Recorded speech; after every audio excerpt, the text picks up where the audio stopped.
क्या महाराज नृग जैसा कोई गौ सेवक हुआ है दानी? भागवत में पढ़ लेना।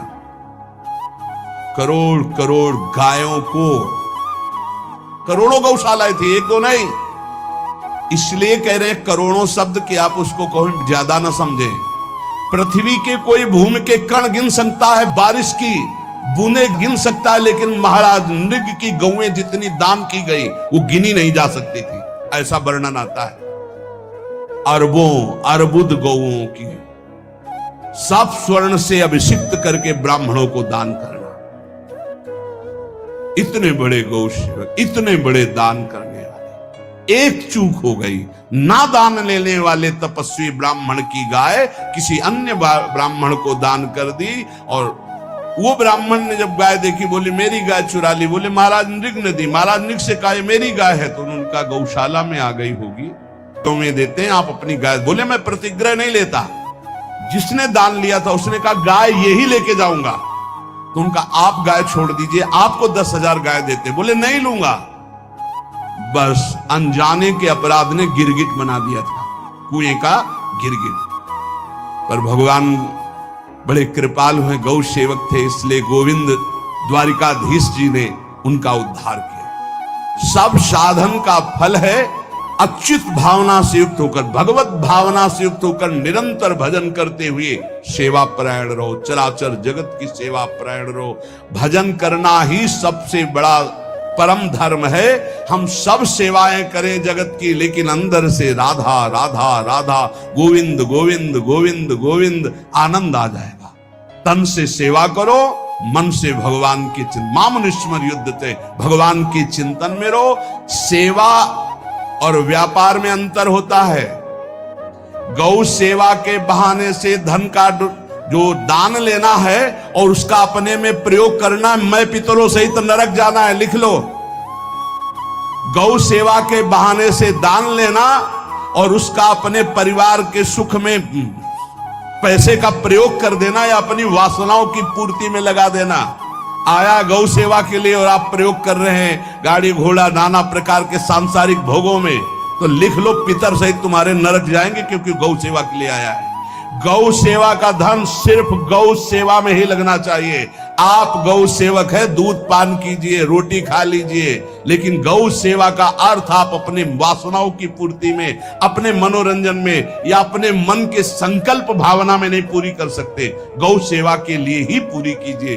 गौ के वास का निर्माण, गौ के भोजन की व्यवस्था, वो दूध दे ना दे, वो कैसी भी अवस्था में हो, उसकी सेवा परायणता, उसके लिए सेवक रखना, सेवकों को भी सुख प्रदान करना, लेकिन स्वयं कभी गौ के सेवा के लिए आए हुए धन का स्वयं के लिए भोग न करना और निरंतर भजन में रखना, उसे परम पद की प्राप्ति हो जाएगी। इसलिए हमारे सनातन धर्म में गौ सेवा का विशेष महत्व है और इस महत्व को सबको स्वीकार करना चाहिए। यदि आप गौ पालन स्वयं नहीं कर सकते तो 4 लोग मिलकर के, क्योंकि आज जो गायों की व्यवस्था वो बड़ी दयनीय हो रही है। दयनीय इसलिए हो रही कि दूध की अधिकता के चाह रखने वाले भैंस रखते हैं या विदेशी गाय रखते हैं। अपनी भारतीय जो देसी गाय है वो उतना अधिक नहीं देती कि 40 लीटर 30 लीटर 25 लीटर, बहुत अधिक देगी तो 5 और 8 लीटर। देसी शुद्ध गाय अपनी जो है वो 8-10 लीटर, बहुत जब व्यवस्था हो। नहीं तो अपने गांव में तो देखा है 2-2.5-3 लीटर से ज्यादा नहीं देंगे, 1.5 लीटर इधर 1.5 लीटर उधर, या बहुत हुआ तो 2 लीटर 2 लीटर, पर वो स्वर्णिम दूध होता है। जो दूध की चाह रखने वाले जन थे अब वो गायों को नहीं रखते, देसी गायों को कोई बिरला ही रखता है। अब पहले बैलों की जरूरत होती थी, गाय बछड़ा दिया तो आना नहीं, अधिक दूध के लिए। अरे अब तो पशुओं की जरूरत नहीं, केमिकल से दूध बन रहे हैं, टैंकर के टैंकर। तो फिर हमारी जो गायें हैं उनकी बड़ी दुर्दशा हो रही। तो हमें चाहिए कि जो गृहस्थ जन हैं, धनी मानी जन हैं, या जिनके पास शरीर व्यवस्था, बौद्धिक स्तर सेवा परायण, अर्थव्यवस्था, वो थोड़ा 4 गाय की व्यवस्था करके उनकी सेवा करें, क्योंकि हमारे सनातन धर्म का स्वरूप है, जहां मां पदवी दी गई है गांव को, गौ माता कहा गया है। गौ में समस्त देवता विराजमान है। गौ का बहुत बड़ा महत्व वर्णन किया गया धर्म शास्त्रों में। यहां तक कि जब कोई ऋषि नाराज होता था तो आगे गाय करके जाया जाता था, तो क्षमा हो जाती थी। गाय को देखते ही वो क्षमा कर देते थे। बहुत महिमा वर्णन की गई है गौ की। इसलिए जिसको भी अगर नहीं अर्थव्यवस्था है तो एक रोटी तो निकाल सकते हो ना। तुम्हारी रसोई में रोटी बने तो पहली रोटी निकाल लो, और आसपास जहां गाय बंधी हो तो उसको दे आओ जाकर, तो कम से कम धर्म का पालन हो जाएगा, गौ सेवा बन जाएगी। तो गौ सेवा बुद्धि मूर्ख मनुष्य यो वही ताड़ते यष्ट्याधेनुम मर्त्यो विमूढ़धि। वो गाय को लाठी से मारता है, डंडे से मारता है, हाथों से मारता है, तो धर्मराजस्य नगरेशा याति करवर्जिता। धर्मराज जी पहले अपने नरक में ले जा करके उसके कहते थोड़े थोड़े तिल तिल करके पहले इसके हाथ काटो, मरना है नहीं वहां। अब आराम आराम से थोड़े थोड़े पहले हाथ वर्जिता है, इन्हीं हाथों से गाय को मारा था ना, वैसे थोड़ा थोड़ा काटा जाता है उसके हाथ। कर वर्जिता हा, उसके दोनों हाथ काट करके थोड़े थोड़े।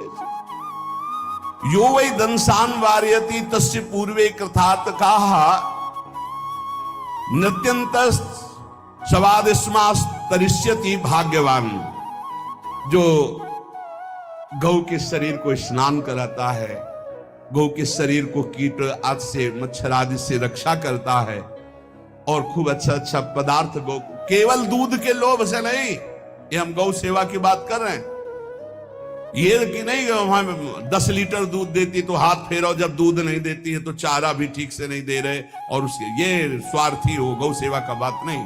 वो दूध का लोभी केवल व्यापार की बात करता है। गौ सेवा का तात्पर्य है गौ सेवा केवल खूब बछड़े को पिला दिया प्रसाद रूप से, जो दूध मिला उसका अपने सेवन की, वो बात तो अलग है। अब बछड़े को तो जरा सा केवल पिन्हाने के लिए कर दिया, और खूब सारा दूध लीटर में नाप करके जा रहा है, और उस समय तक तो खवाओ पियाओगे ही खूब अच्छे से। उसके बाद जब दूध देना बंद किया तो उसका आदर सत्कार खत्म, खोल के बाहर ऐसे वो प्लास्टिक खाते घूम रही है, तो ये गौ सेवा नहीं मानी जाएगी, वो स्वार्थ पूर्ति मानी जाएगी। जो सदैव गौ सेवा करता है, उसके डांस मच्छर हटाता है, स्नान कराता है, पीठ में हाथ फेरता है, उसके पूर्वज जो पितर होते हैं वो नाच पड़ते हैं, उनका मंगल होना शुरू हो जाता है कि हमारे वंश में गौ सेवक पैदा हुआ, बड़ा भाग्यवान है, और वो गौ के द्वारा हमें तार देगा, ऐसा भाव, और वो गौ के द्वारा हमें तार देगा, ऐसा भाव। गौ सेवा हमारे सनातन धर्म में बहुत बड़ा स्थान गौ सेवा का है। पर एक बात ध्यान रखें, इन सब सेवा का फल है भगवान के चिंतन में निरंतर वृत्ति डूब जाए। हमारी एक एक वृत्ति, एक एक क्षण भगवान के चिंतन में